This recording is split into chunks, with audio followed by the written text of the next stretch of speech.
ഒരു രാജാവ് നീതിയോടെ വാഴും, പ്രഭുക്കന്മാർ ന്യായത്തോടെ അധികാരം നടത്തും. ഓരോരുത്തൻ കാറ്റിന് ഒരു മറവും പിശറിന് ഒരു സങ്കേതവുമായി വരണ്ട നിലത്ത് നീർത്തോടുകൾ പോലെയും ക്ഷീണമുള്ള ദേശത്ത് ഒരു വമ്പാറയുടെ തണൽ പോലെയും ഇരിക്കും. കാണുന്നവരുടെ കണ്ണ് ഇനി മയങ്ങുകയില്ല, കേൾക്കുന്നവരുടെ ചെവി ശ്രദ്ധിക്കും. അവിവേകികളുടെ ഹൃദയം പരിജ്ഞാനം ഗ്രഹിക്കും, മിക്കന്മാരുടെ നാവ് തടവില്ലാതെ വ്യക്തമായി സംസാരിക്കും. ഭോഷനെ ഇനി ഉത്തമൻ എന്ന് വിളിക്കുകയില്ല, ആഭാസനെ മഹാത്മാവ് എന്ന് പറയുകയില്ല.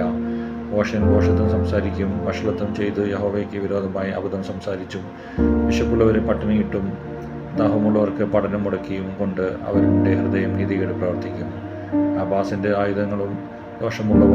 ഞാൻ ദരിദ്രന് ന്യായമായും സംസാരിച്ചാലും എളിയവരെ വ്യാജവാക്ക് കൊണ്ട് നശിപ്പാൻ അവൻ ദുരുപയോഗങ്ങളെ നിരൂപിക്കുന്നു.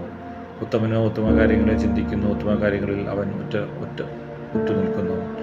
സ്വൈര്യമായിരിക്കുന്ന സ്ത്രീകളെ, എഴുന്നേറ്റ് എൻ്റെ വാക്ക് കേൾപ്പിൻ. ചിന്തയില്ലാത്ത പെണ്ണുങ്ങളെ, എൻ്റെ വചനം ശ്രദ്ധിപ്പിൻ. ചിന്തയില്ലാത്ത പെണ്ണുങ്ങളെ, ഒരാണ്ടും കുറേ നാളും കഴിയുമ്പോൾ നിങ്ങൾ നടുങ്ങിപ്പോകും. മുന്തിരിക്കൊയ്ത്തും നഷ്ടമാകും, ഫലശേഖരം ഉണ്ടാകുകയുമില്ല.